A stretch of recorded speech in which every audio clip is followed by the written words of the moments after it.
Nickna Pawung kalangi ay thogi ko noy tamo ni Khilga phire paga sulauri loyung bana hoy Nick amuk thokre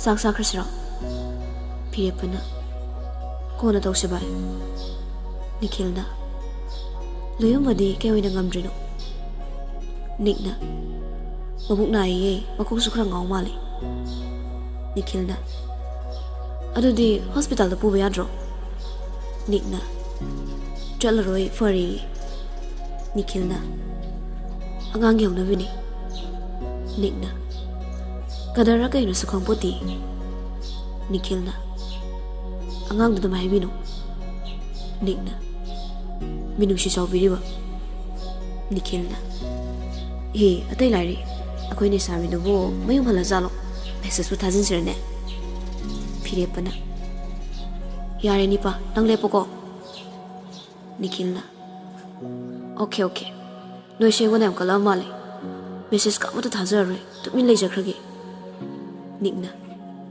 neyuman krona Nikhilna tan bidra so isana khangna da khanjakini Nickna han ko jalo Nikhilga phire paga san kre som da lai zoi di class loi bada ngairi college ki lambi du da mira mu khoyani wari sa sa du na thok minarakli mira so gari thaudabi indu na thok minarakpani ai ni kisengo mira yam sathi adubudi yam sathi ado pharam ga dok sumalingo saudu gi hanune adum hekta tawreba mayum bu kaide usano khangdi masak te dum yaingo idea ngong sei yari bema nang BP stroke torga ne si besor adugi serok ne dada ama wa kya ngang da bado adu doina ngaw ba nang ina chikna laina ba is nang na hana kansin ki bewani ne chalo he wari sum sa du na puna nok mine mirana akoi che gi tai do mani dung he nuai da phangi se am to bu male mani tawgali karim se ngangi asai me khoi ni zalo haijin bu sumali khangse de da koi ni ram ni kaino pakhang lai sana ba asum lak pana makhoi ni suget eurakle mirana noi ta da lak chumali adu ding ya ngai minar se nang han ge salo no thand no ngai gadro yani ke shi tawri nang asai nei ima chawbi gi macha gi birthday le hoi dai ne leibudi le hoi ado na thand thanam bado nungai roi na tawri ni yani hallo mi sim yam chali sini adu di halle ki golai za saunu ko ke do wi saw doi no phasana lo mira swan kre lai za so matom ta lep laga second mulak pungai ri hai fet suna ke to on thok laga yeng lui mamai do mukso khazak tang non thorang le Liza do nakan non thorokli dasalai ke hege lo bulak chubo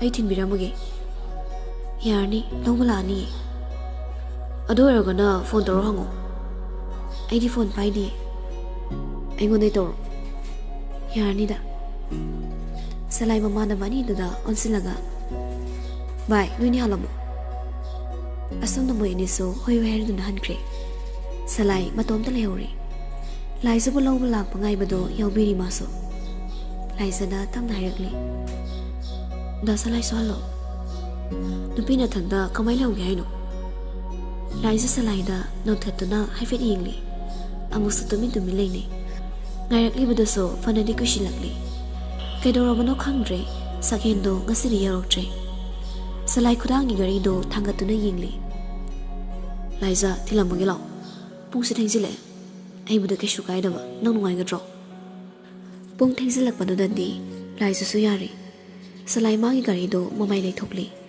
Liza na gari do he ka gi to buga makhoi gi manakta gari ma sat khamzili Liza karam gi to budo leplega gari do di ngakli madung dagi punsi ba thorakli law Liza su ngakna punsi ba da yingli amuk so salai da yingli Salaina Liza kananu made डॉक्टरनी दा पुनसिबा पुनसिबना लाओने इमान अम्ता लौबिरुसोना लाइने लाइजा सलाई दोन सिलगा दा सलाई आई दा पुनसिबा चटख्रगे फरे चलो लाइजा सो पुनसिबा की मनाक्ता लाक्ली मनिंगी सिट्टा कागी तौबगा पुनसिबा ममांगी सिट्की थोंदो हांगदोरक्ली लाइजा सो होई माई हाइदा ममांगदा कादुना फमले असुना पुनसिबा गाइदो कारक्तुना थौदुना लाइजाबो मयुम तन्ना थिनबिरक्ली पुनसिबा वाला ngangang लाइजागी युम यरोम नाइदोदा पुनसिबना हांगक्ली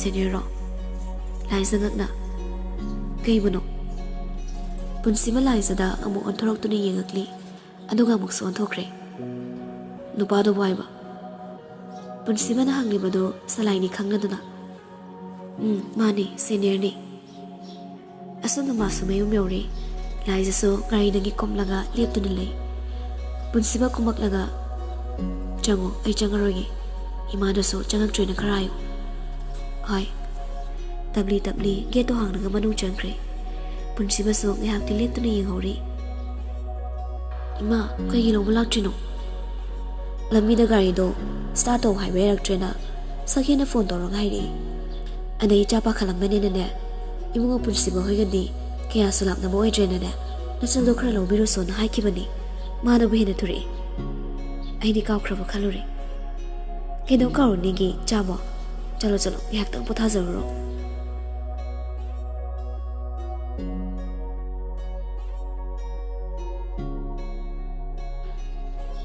Namida waram dikto karai da nong chat kada magi kumtharakli papa mung siam do sumang thangananda chatuna leramli sana karai da no babo saibak thoki ge thilakanu ko sasan hanjilo ni khulumda magi gari do thodok tuna chatkre loyum baso papa gi manak ta laklaga babo haune isabu kari haininge nasadi khra nugai rabra होय केम तौद्रे पाबो अदो केनोम हाइगे तौबने करिनो ने हायो school की fees थी वना हाइरी होय हयेंग थीरो नयाम बसिदा आइना नहाने एडमिशन तौबदा पुलप थीख्रो ना हाइरमनी हयेंग थीदोकपु यारिने लोइने थीदोक्रो नमिदांगी मतम ओइसिनख्रे पुमम ममसिनख्रे सोमदा लाइजा मागी कागी थौनाव मयादुदा फमलगा पुनसिबदगी वाइरक्पा लाइरिक अमा पारी थोनाउदसो हांदोकलगा थम्बना नुसितसो हुरुरु चंगकले यामना इंगना चिकना नुगाइबा हाइबदो ओय असम पारमबदे मसादो नुसित सुंफुबा हेमनखिबना खजे इंसिलाई लुसिनगे हाइदुना हौगले थोनाउदगी मखादा येंथोकलुबदा कनागुम्बा मना माबु येंगलमलगा फटचटखिबदो उरकली ममी सामी ओइना लमिदो खरा मम्मा मपा ओइबना मिसक्तो उबा फंगौद्रे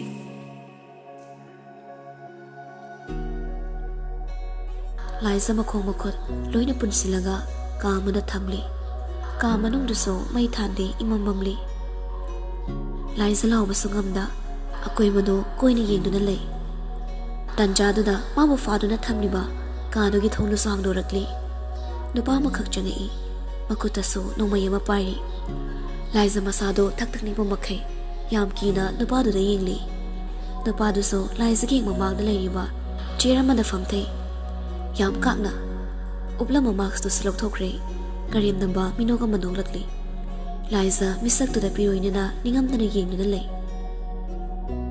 इबेमा ताब्रो बेमा इमाना करिसि ताब्रो लाइजा ममितो तमना पांगकली ममादा येंगकली चागलो हेउरी चार्सला लाइजा ममाइदो लाइक तो अनसिलगा तुमदना लेरमी अकोइबदो अमो कोइलाई लाइदोना येंगली केनोरंगे इमा नुपाम कनासु लेतिना इमाई चादने केनोरंगे चाबो लाइजा उख्रिबा मयामदो ममंगनी हाइना ग्यान तरगली कैसु तौदेमा लाओ अहिंगी मतमनी निकतुमना मनगी हवलगली मखनाउदसो हाइफेट पाइ कंकंगली इसिंग थके हाइदुना मागी फमुंगी नाकलदा लैरिबा साइड टेबल अदुदगी बोतल कांखंग मनंगदगी लापदना लौरी लाइबक थीबनी बोतल अदुदा इसिंग मरी अमा फाउ यरमजे मचिन सोलगली नमाइमत ये करादोनी Nik yam tanna famungdagi kumtharakli. Magi kadogi makhada kumtharakli. Kitchen nga tainaba room ado bab ngalaga lairambada ubada masado ingangakli. Mamito sa tumlubagi uirum pangli. Makuna muksunoiri. Kitchen gi vlog to than gi haiduna switch laiba domda chatpada chap saibagi khonjal ama tarakli. Masu kaisu thosarode layumbagi hodong machado iramani khanna. Switch on tawranga tung heng on thorakpada layumbado chak saduna leiramni. Layumbasu mayama ubada mamito langtholaga jab liptuna muni yengduna laikre. Nikso kharani khangi. Hey, thorai machasidi. Huran kucha sari kaigino. Layumbado mayadagi chakto chap sairaga kudyo thai aduga nikta yengna hairakli. Ai sak sadri. Balse irenzana thala sabe adraiwani. Adungali. Tasengwa bakso thangnabarum dubak than mana kitchen faw mangali. Thongsulon bana tabanina yamda mamma makso ide. Niksu filter dagi singdu yaranga layumbada amuktang yenglamnaga kitchen dagi thokre. Layumbasu mayama nikna thokribado asum yengduna lehori.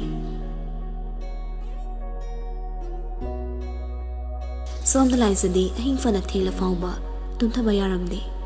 Mangasagi mamangdo adom mamitta sangsang uduna leire. Taibongdani lairana ai mamangda fawba hek hatke tawbaniba. Hayengdagi maga thengnadanaba ai honarani. Natrani ai sifam nafamga khangno mansilaktre. Asomda ahing do mahokre. Thonawdagi changakpa numitki magalda mamaida yereri. Mamittu thaknadana tumlamadagi uirumorum hogolakli. Machindasu wahi khara solakli. Minnaagi numitsidhi tumayam ka heli. Mathangi mapokta nangne ice matum tawado adu oina po. Nakandagi loyumbana. Cha sir. Nik loyumbada yenglaga. Kari kukongdana grammar ama isoi suerdana. Sir se khara gap lai thokre.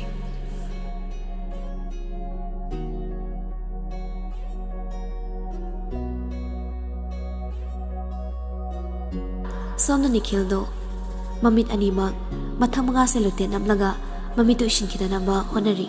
Tupning manasu khakhap chingli. Mag hek mamagna thamliba phone dagi Miranda na hairagli.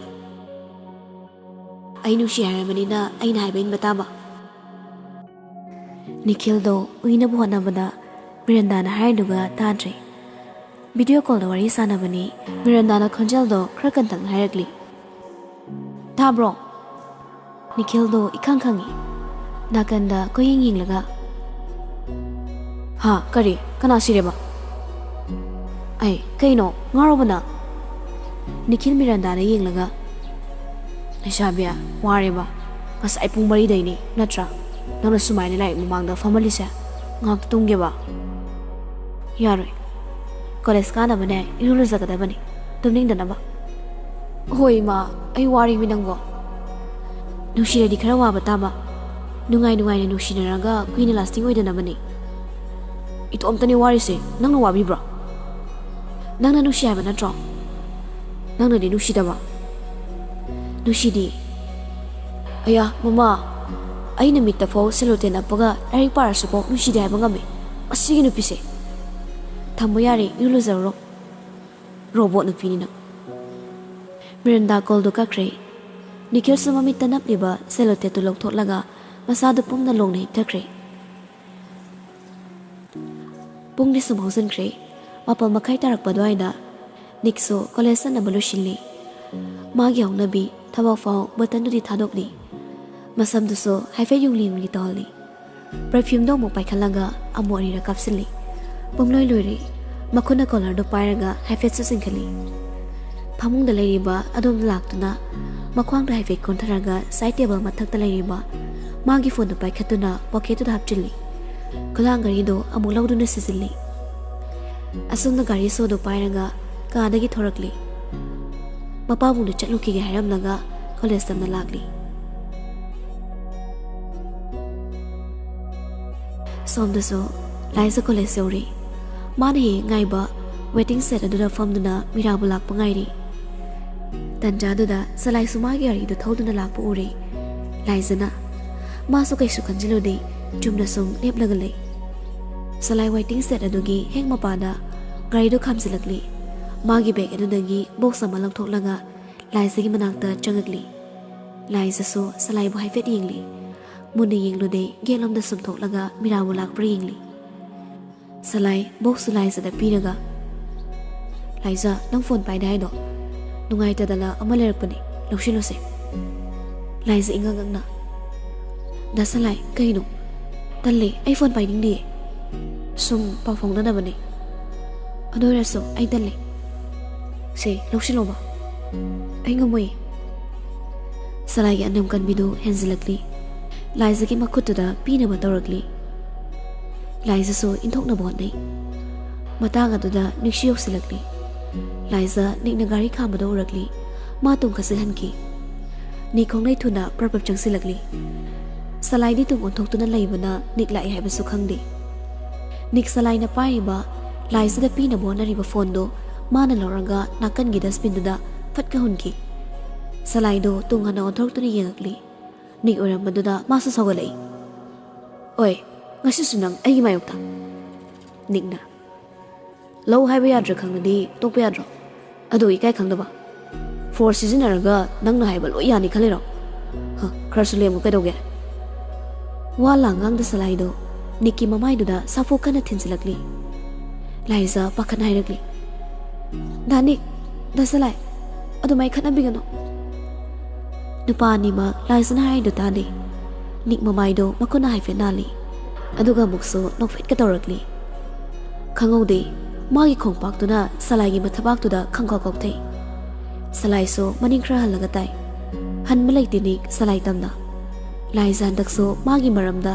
salai ama dinik ne khana maduda ma ta seina pakhali mi pai basu pokli changsilaga niki pamom da makutuna paisilaga yali salai gi manakta changanu haibagi mo ungni nik lai sagi makut ani do khangpai pai do ni thokre ima laisa so makada tu sili waiting set ki walu da makokliation kre tanja jana laisa so miragi manak tu da ta chesilakli laisa marai bakti ikitang thokle mirana magi rumal lok thoklaga laisa gi marai bakta thokli be idu tai thokpiri salai so golaga makutna fatfat kan thokli masunik da pamitu khani yegakli nik amusu sangsilaga salai gi mamai du da kina thindali